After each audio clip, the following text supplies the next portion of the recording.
مریم خان ہیں اسلام آباد سے. تو یہ میری جو رپورٹ کارڈ کی پروڈیوسر ہیں وہ ان کا نام بھی مریم ہے. وہ میری بیٹیوں کی طرح تسنیم نورانی صاحب کی میرے بڑے بھائیوں جیسے ہیں, ان کی وہ بہو ہیں. تو اسی طرح جو میری ہوسٹ ہیں میرے مطابق میں وہ ظفر اقبال صاحب کی اتنے بڑے آدمی کی پوتی ہیں, وہ بھی میرے بچوں کی طرح ہیں. تو یہ بھی مریم خان ہیں اسلام آباد سے. وہ کہتی ہیں کہ جی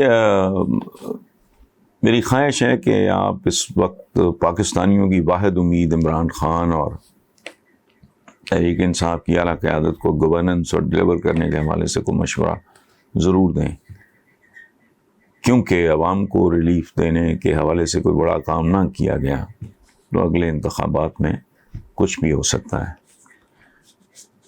آپ بیٹا ٹھیک کہہ رہے ہو, لیکن پہلی بات تو یہ ہے کہ وہ مانگیں گے مشورہ تو میں ضرور دوں گا.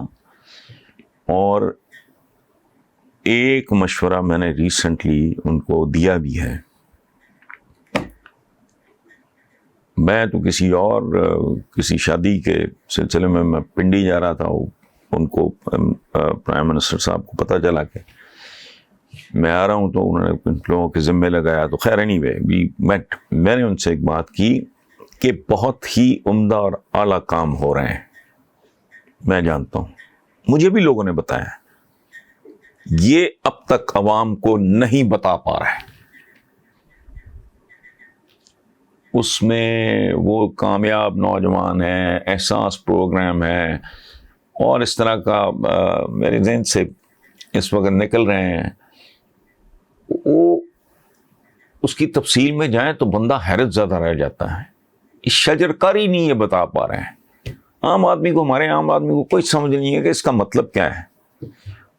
زندگیاں تبدیل ہو جائیں گی, تمہارے بچوں کی صحتیں بہتر ہو جائیں گی, آلودگی ختم ہو جائے گی. اسی طرح وہ جو ایک اور انہوں نے ہیلتھ کارڈ ہے, تو میں نے کہا کہ یہ بڑے کم از کم ہر شہر میں نہیں کر سکتے. بڑے شہروں میں سیمینارز ہوں, ڈاکٹرز ہوں, بتائیں کہ بھئی لوگوں کو کیا کیا فیسلٹیز اور یہ اور وہ. ان کا پرابلم ہے یہ سارے کے سارے نا ڈانگیں اٹھا کے اپوزیشن کے پیچھے پڑے ہوئے ہیں, جس میں جان ہی نہیں ہے. یہ پی ڈی ایم شی ڈی ایم کیا ہے, ان پہ کیوں ٹائم ضائع کرتے ہیں.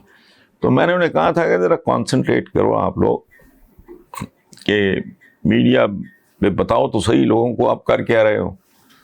تو بہرحال دیکھتے ہیں کچھ کرتے ہیں کہ نہیں کرتے ہیں.